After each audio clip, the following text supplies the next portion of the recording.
1, 2절은 연결되어 있기 때문에 제가 읽겠습니다. 내가 그리스도 안에서 참말을 하고 거짓말을 아니하노라. 나에게 큰 근심이 있는 것과 마음에 그치지 않는 고통이 있는 것을 내 양심이 성령 안에서 나와 더불어 증언하노니.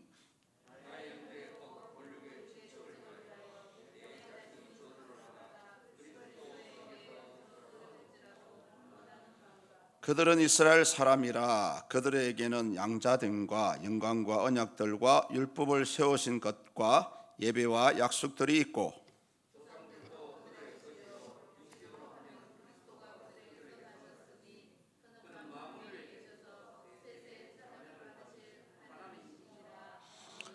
그러나 하나님의 말씀이 폐하여진 것 같지 않도다. 이스라엘에게서 난 그들이 다 이스라엘이 아니요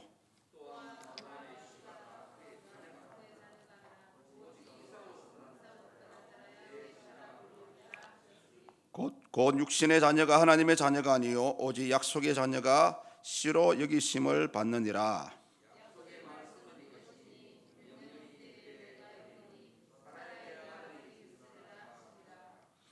그뿐 아니라 또한 리브가가 우리 조상 이삭 한 사람으로 말미암아 임신하였는데,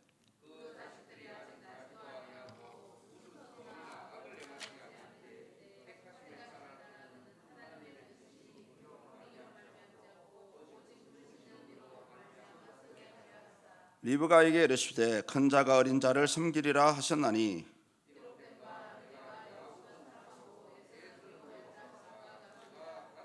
그런즉 우리가 무슨 말을 하리요? 하나님께 불의가 있느냐? 그럴 수 없느니라.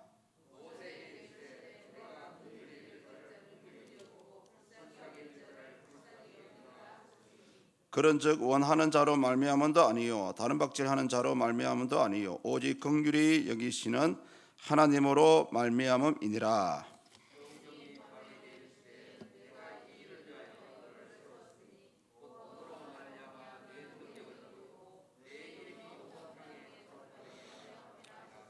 같이 보시겠습니다. 그런즉 하나님께서 하고자 하시는 자를 긍휼히 여기시고 하고자 하시는 자를 완악하게 하시느니라. 아멘. 예, 계속해서 제 시간은 로마서를 강의하고 있습니다.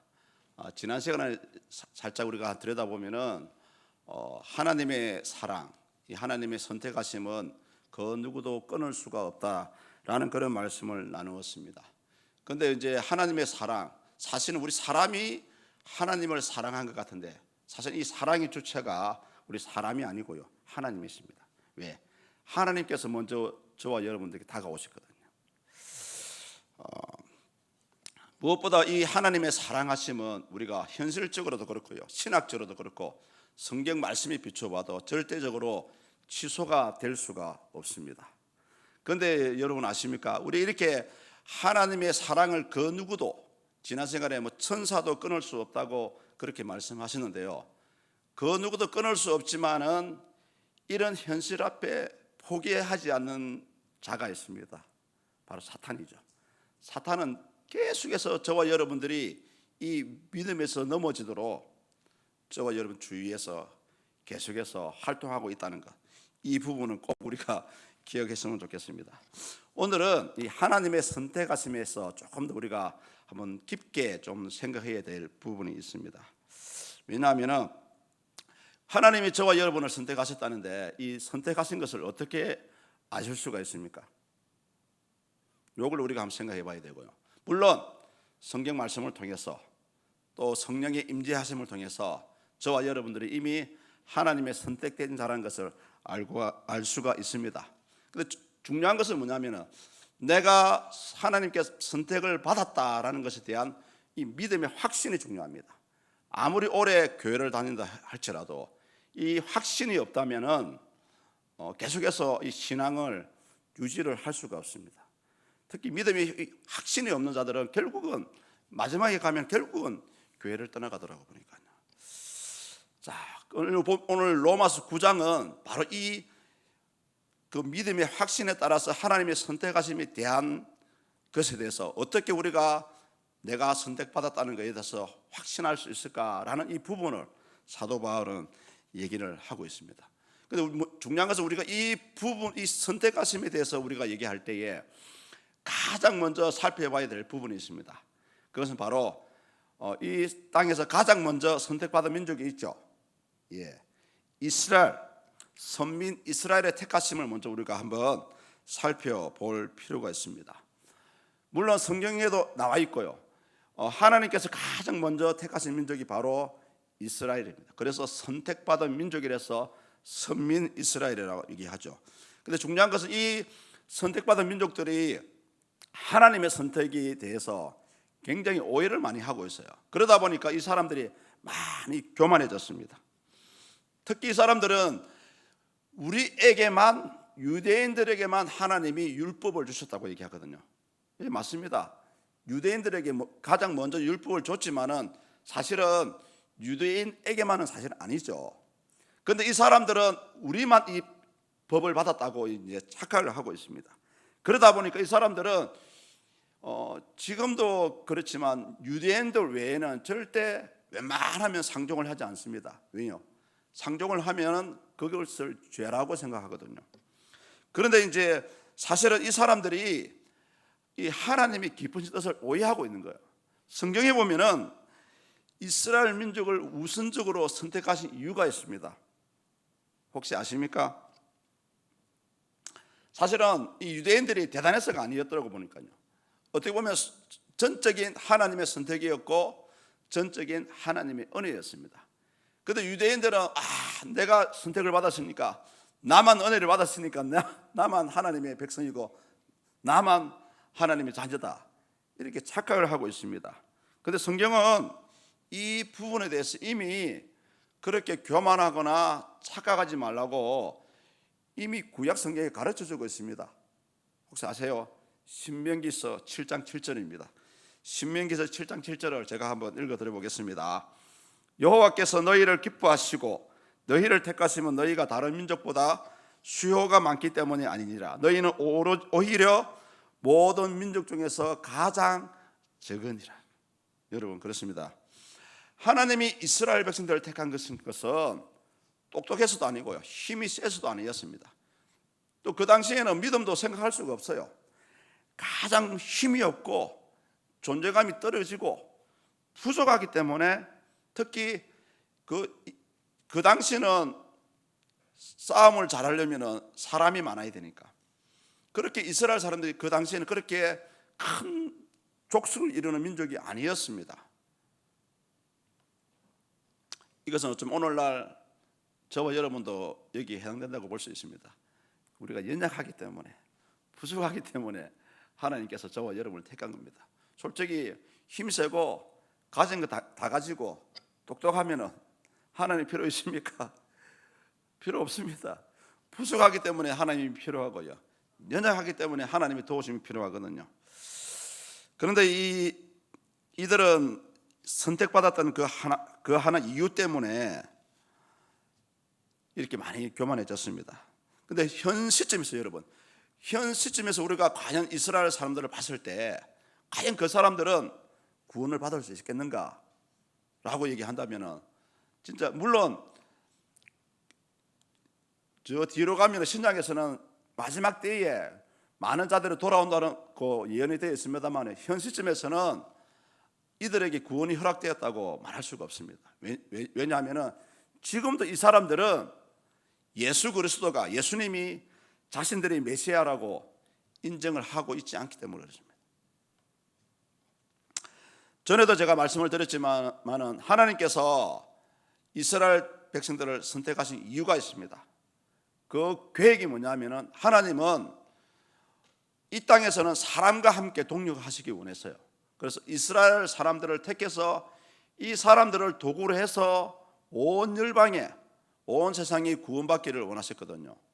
그런데도 불구하고 이 이스라엘 사람들은 이 하나님의 계획을 오해를 했습니다.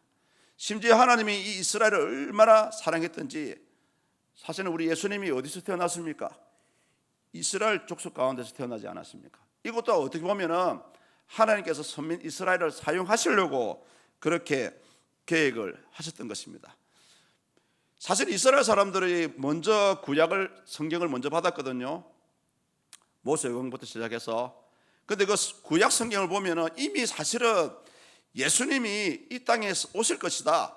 특히 유다족 가운데서 오실 것이다. 메시아로 오실 것이다라는 것이 성경 군데군데 보면은 이미 예언이 되어 있습니다. 그럼에도 불구하고 이스라엘 사람들은 예수님을 배척했죠. 왜 배척했는지 아십니까? 자기들이 가지고 있던 기득권 때문에. 대제사장들, 서기관들이 예수님을 배척한 이유가 자기들이 이미 가지고 있던 것을 빼앗기기 싫으니까 배척해 버린 겁니다. 결과적으로 현실적으로도 그렇고 지금은 이제 이스라엘 사람들 어떻게 보면은 하나님의 구원의 도구에서는 완전히 배제되었다고 볼 수가 있습니다. 이런 상황이 있음에도 불구하고 오늘 본문 이 로마서를 지은 사도 바울은 그렇게 보여지는 자기 이스라엘 동족이 그렇게 불쌍해 보인 거예요. 특히 얼마나 불쌍한지 자기 안타까운 마음을 이 본문 1절에서 3절에서 표현을 하고 있습니다. 사실은 바울은 이방인의 사도로 부르심을 받았고요. 바울의 원래 마음은 이방인이든 동족이든 누구든지 복음을 전해서 다 구원 받아야 된다라는 그런 생각을 가졌던 사람입니다. 여러분 보십시오. 사도 바울이 그렇게 자신을 박해하고 죽기 일보 직전까지 핍박했던 자기 동족을 향해서 그래도 동족들이 구원을 받기를 그렇게 원하고 있는 것을 오늘 본문을 통해서 보여주고 있습니다. 그래서 우리는 이런 이스라엘의 이제 하나님의 구원의 도구에서 벗어난 그 현실을 통해서 우리는 한 가지 교훈을 얻을 수가 있습니다. 물론 성경에는 하나님이 택하시고 구원하신 것에 대해서 바뀔 수는 없습니다만은 그래도 하나님은 자기 택한 이스라엘 백성들을 완전히 흩어버리셨잖아요. 과감하게 흩어버렸었고 하나님의 구원의 도구로 지금은 사용되고 있지도 않습니다. 이 모습을 봤을 때 여러분 오늘날 저와 여러분도 이 부분에서 한번 깊이 한번 생각을 해봐야 됩니다. 우리도 이스라엘 사람처럼 행동을 하게 된다면은 하나님께 버림을 받을 수 있다는 그런 것입니다. 그래서 우리는 내가 하나님의 백성으로 택함을 받은 것 자체가 순수하게 오로지 하나님의 은혜, 하나님의 긍휼이라는 것을 우리는 잊지 말아야 됩니다. 오늘 사도 바울은 본문의 15절과 16절을 보십시오.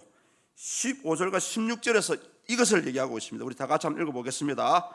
모세에게 이르시되 내가 긍휼히 여길 자를 긍휼히 여기고 불쌍히 여길 자를 불쌍히 여기리라 하셨으니 그런즉 원하는 자로 말미암음도 아니요 다른 박질하는 자로 말미암음도 아니요 오직 긍휼히 여기시는 하나님으로 말미암음이니라. 아멘. 예, 오로지 하나님 손에 있습니다. 자, 그런데 우리는 여기서 한번 또 저는 자꾸 질문을 많이 가져와요. 한번 의문점이 하나 있어요. 그렇다면은 하나님이 긍휼히 여길 자를 긍휼히 여기고 멸망받을 사람도 멸망받도록 만들었다 그러는데 만약에 선택을 받지 못한 사람들은 결국 여러분 어디로 가야 됩니까? 지옥으로 가야 됩니다. 그러면은 그 지옥으로 가는 사람들의 책임이 누구한테 있습니까? 하나님이 있습니까? 라는 이 의문점이 생기게 됩니다. 많은 분들이 이 부분을 오해를 하세요. 그렇지 않습니까? 왜 하나님이 택할 자를 택하고 에서는 미워하고 야곱은 사랑하고 전적인 하나님 선택이었거든요. 자, 그렇다면은 하나님께 구원을 받지 못한 영혼들은 하나님 때문에 지옥에 가게 생겼네요? 라는 이런 의문점이 생겨지는 겁니다. 여러분, 근데 이 답을 사도 바울이 오늘 본문 18절에 보시면은 답을 해주고 있습니다. 제가 한번 읽어드리겠습니다. 그런즉 하나님께서 하고자 하시는 자를 긍휼히 여기시고 하고자 하시는 자를 완악하게 하시느니라. 아멘. 자, 우리가 이 구절을 어떻게 우리가 해석을 해야 될까요? 이 구절에 보면은 우리가 잘못 이해하면은 하나님께서 고의적으로 그 사람들이 구원받지 못하도록 회개하지 못하도록 막였었다라는 이렇게 오해를 할 수가 있습니다. 근데 사실은 사도 바울이 이 18절을 이렇게 표현할 때는 그 안에 내면에 다른 뜻을 숨어가 있습니다. 하나님은 능히 죽은 자를 살리시고, 그렇죠? 눈먼 자를 눈을 뜨게 하시고 하실 수가 있어요. 그 딱 하나 못하는 게 있습니다. 이 부분에 한해서 뭐냐 하면 인간에게 뭘 줬습니까? 자유의지. 자유의지라는 걸 줬어요.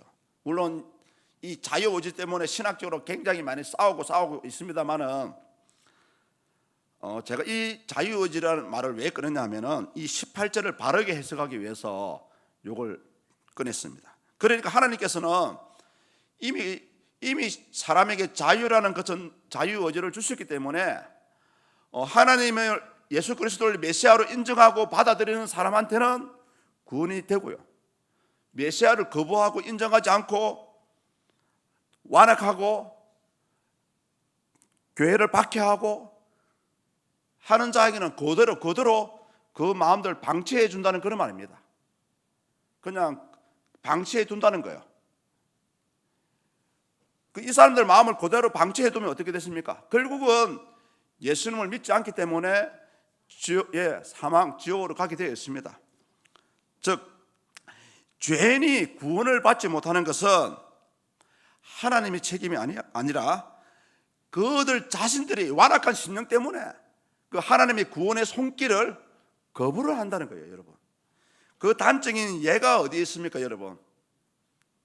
우리 주변에 있어요. 저와 여러분들이 전도할 때에 사람들의 반응을 한번 잘 보십시오.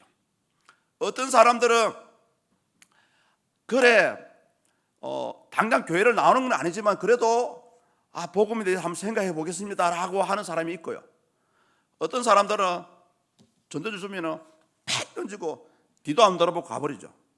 그렇죠? 그런 경험 해보셨죠? 바로 요거예요. 우리 하나님은 모든 사람에게 구원의 기회를 열어주셨습니다. 사실은 물론 그 칼빈의 선택기로로 오면은 결과적으로 선택된 자만 구원을 받겠지만은 우리 예수님도 마찬가지입니다. 일부 몇 사람만 구원하시기 위해서 십자가에 달리신 게 아니고요, 이 땅에 있는 모든 사람에게 구원의 기회를 주셨다니까요.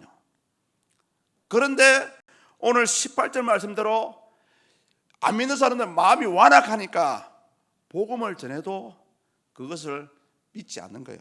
심지어 그 복음 전하는 자를 박해하는 거죠. 결국 불신자들이 지옥에 가는 것은 전적으로 하나님의 책임이 아니고요, 이것을 복음을 거절한 본인들의 책임입니다. 오늘 사도 바울이 이 18절 말씀하신 이유가 바로 그 말씀입니다. 긍휼히 여길 자를 긍휼히 여기시고 또 하고자 하시는 자, 그러니까 긍휼히 여김을 받고 싫은 사람들은 그 완악한 그대로 두신다는 거예요. 그래서 우리 이 구원의 부분에 대해서만큼은 전적으로 하나님의 손이 있지만은 이 복음을 거절한 사람들 자신들에게 있다는 것입니다. 따라서 여러분, 우리 믿는 자들은 항상 진짜 나도 하나님께 구원을 받았는지 날마다 저와 여러분들이 이 부분에 대해서 확인할 필요가 있습니다. 진짜요. 왜? 믿음은 눈에 잡히는 게 아니지 않습니까?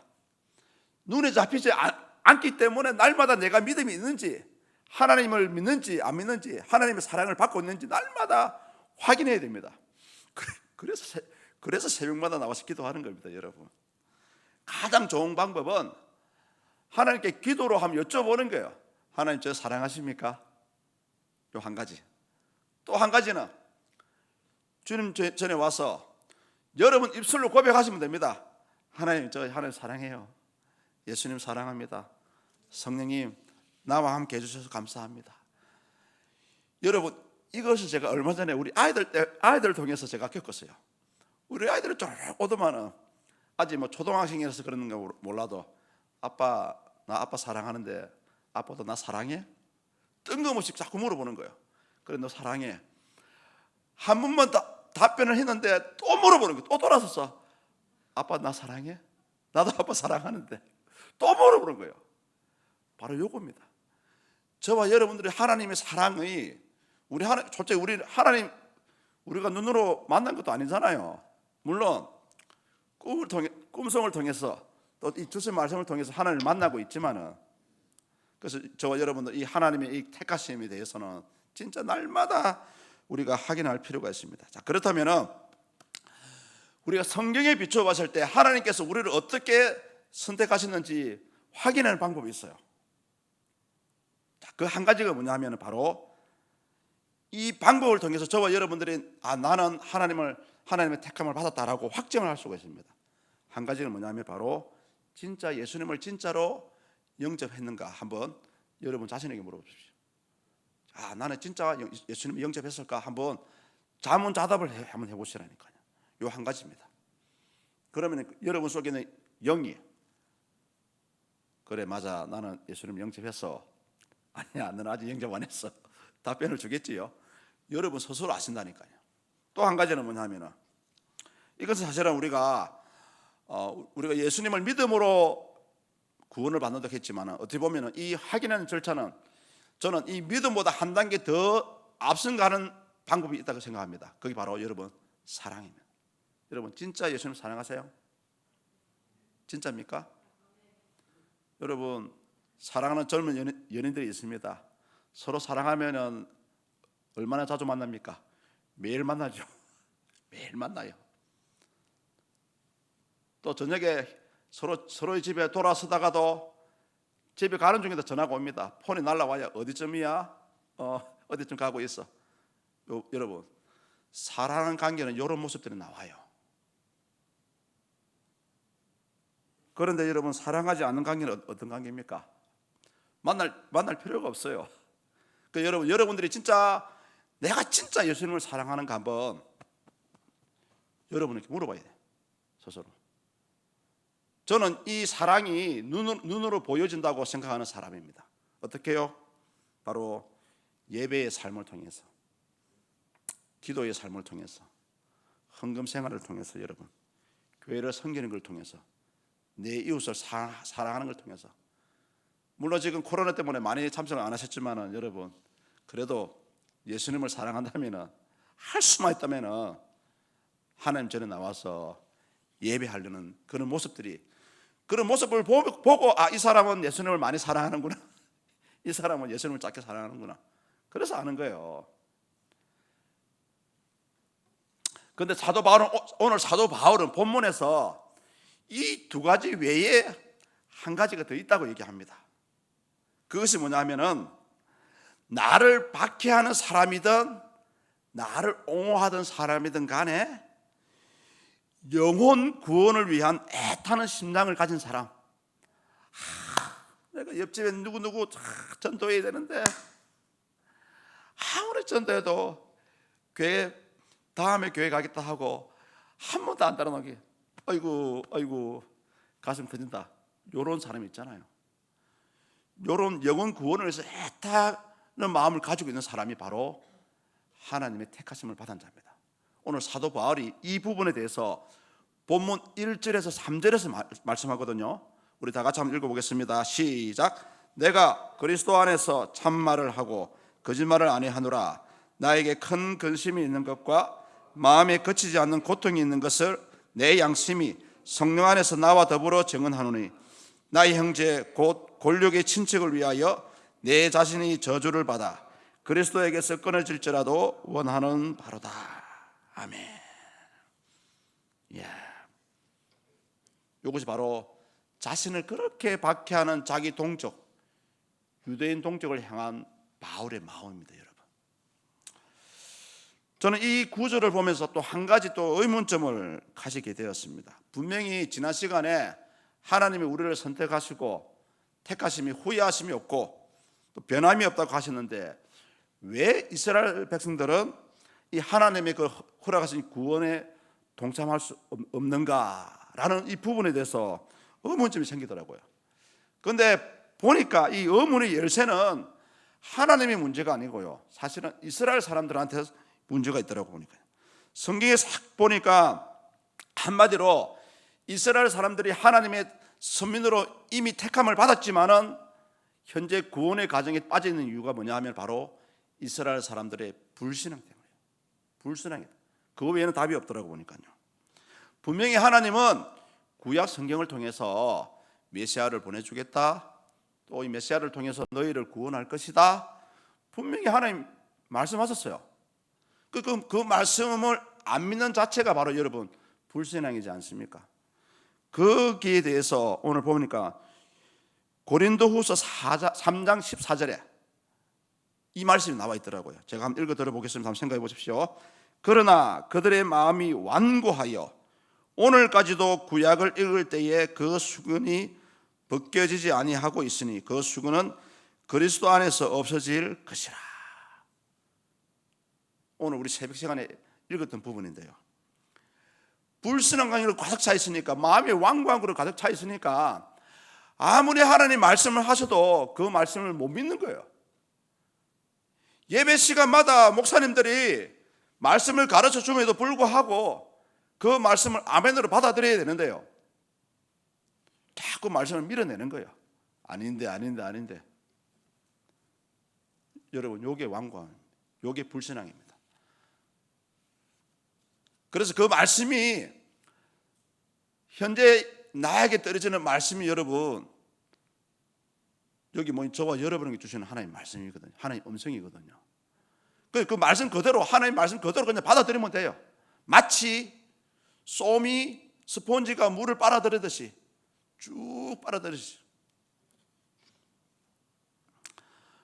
사도 바울은 어찌됐든 간에 오늘 본문 1절과 3절을 통해서 자신의 애타는 심정으로 자기 동족을 향해서 구원하고자 하는 그런 마음을 표현을 하고 있습니다. 그래서 이런 바울의 마음을 보고 이 바클레이라는 주석가가 있거든요.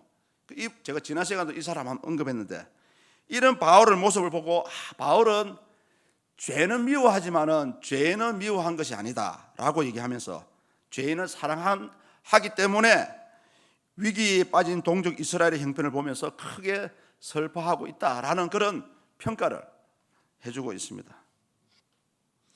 심지어 바울은 자기의 마음을 어떻게 표현했냐 하면 3절에 보십시오. 3절에 보시면은 내가 희생을 해서라도 이 사람들을 구원해보고 싶다, 그런 말씀을 하고 있습니다. 골육 친척을 위하여 내 자신이 저주를 받아 그리스도에게서 끊어질지라도. 한 사람의 영혼을 구원하기 위해서 바울의 심정이 이렇다는 거죠. 이걸 우리 한자성어로 살신성인을 하지 않습니까? 살신성인. 여러분, 그렇습니다. 오늘 바울이 우리에게 하는 말이 그거예요. 진짜 당신은 하나님의 택함을 받았습니까? 라고 질문했을 때에, 그렇다면 나와 같이 영혼 구원을 위해서 애타는 마음, 안타까워하는 마음을 가졌으면 좋겠습니다 라고 오늘 얘기하는 겁니다. 이런 자가 바로 여러분 하나님의 택함을 받은 자예요. 저는 이런 사도 바울의 마음이 우리 예수님의 마음이라고 생각됩니다. 예수님도 십자가에 달리실 때에 그런 기도를 하셨지 않습니까? 누가복음 23장 34절에 보니까 아버지, 저들의 죄를 사하여 주시옵소서, 자기들이 하는 것을 알지 못합니다 라고 그런 기도를 하셨고요. 또 사도행전에 가보니까 스데반 집사가 그렇더라고요. 돌에 맞아 죽어가면서 그렇지 않습니까? 사도행전 7장 60절에 주여 이 죄를 그들에게 돌리지 마시옵소서, 그러면서 죽어갔다니까요. 또 구약에 가보니까 여러분 또 이런 분이 한 분 계시더라고요. 이스라엘 사람들이 이제 출애굽해서 시내산 근처에서 이제 모여 있는데, 모세가 산에서 안 내려오니까 막 우상을 만들었지 않습니까? 우상을 만들어서 금송아지 만들어가지고 절하게 되면서 하나님의 진노를 받게 됐는데, 그 모세가 다시 산으로 올라가서 이제 하나님께 그것도 하나님 면전에서 모세가 하는 기도는 하나님 바로 앞에서 하는 기도였습니다. 여러분, 출애굽기 32장 32절에 그러나 이제 그들의 죄를 사하시옵소서, 그렇지 아니하시오면 원하건대 주께서 기록하신 책에서 내 이름을 지워버려 주세요. 그렇습니다. 여러분, 오늘 사도 바울의 최대 관심사, 택함 받은 자로서의 최대 관심사는 오로지 영혼 구원이 있습니다. 잘 먹고 잘 사는 거, 오늘 돈을 얼마를 벌까라는 그게 아니었습니다. 자기 동족이든 유대인이든 이방인이든 간에 사도 바울의 관심 오로지 영혼 구원에 있었다는 것입니다. 그래서 저는 이 본문을 통해서 사도 바울이 우리에게 이런 질문을 또 할 것 같아요. 한번 제가 질문을 적어왔는데 한번 생각해 보십시오. 여기 계신 여러분들은 모두가 하나님, 우리 예수님을 영접했을 것입니다. 그리고 믿음의 차원을 넘어서 예수님을 사랑한다고 고백하실 것입니다. 아멘이십니까? 그렇다면 택함 받은 자로서 여러분들의 관심사는 무엇입니까? 라고 오늘 사도 바울이 물어보는 거예요.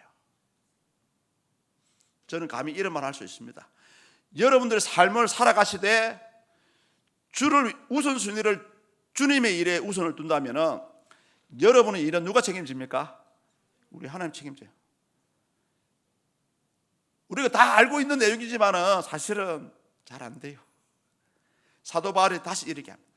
당신들이 진짜 하나님의 택한 자라면 진짜 영혼 구원을 위한 관심을 좀 가져주십시오 라고 오늘 본문을 통해서 말씀을 하고 있습니다. 여러분 기도하실 때에 오로지 영혼 구원을 위해서 가장 먼저 기도했으면 좋겠습니다. 우리 목사님, 우리 5월달에 그 목회 계획 주실 때도 지금 하나 있죠. 전도 대상자에 대해서 이제 10월달까지 하실 것을 계획을 잡아놨잖아요. 이 계획을 여러분, 목사님은 계획을 잡아놓으셨지만은 여러분은 이렇게 함께 박수를 쳐주셔야 돼요. 그러려면 저와 여러분들의 도움이 필요합니다. 함께 박수 칠 수 있도록 그 일에 대해서, 이 영혼 구원에 대해서 힘을 써주셔야 된다는 것입니다.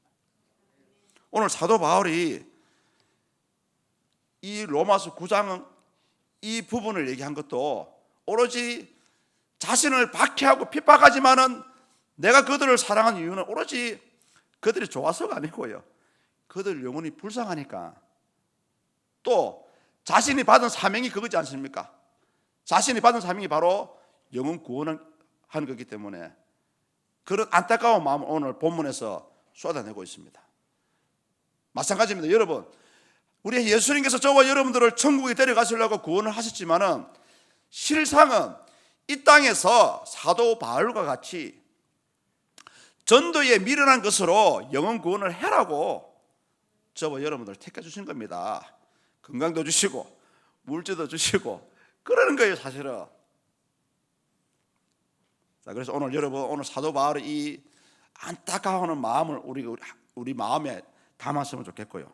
그래서 남아있는 우리의 삶이 진짜 내가 한 영혼이라도 구원하기 위해서 내가 무엇을 할 수 있을까, 이런 생각을 좀 가지시고 또 그러한 삶을 살아갈 수 있기를 축복합니다. 또한 우리 서문교회도 마찬가지입니다. 우리 서문교회도 그런 영혼 구원하는데 온 힘을 쏟아서 하나님께 칭찬받는 그런 교회가 될 수 있기를 축복합니다. 이상으로 다시 한번 기도 한번 하겠습니다. 짧게 오늘 주신 말씀에 대해서, 하나님 그렇습니다.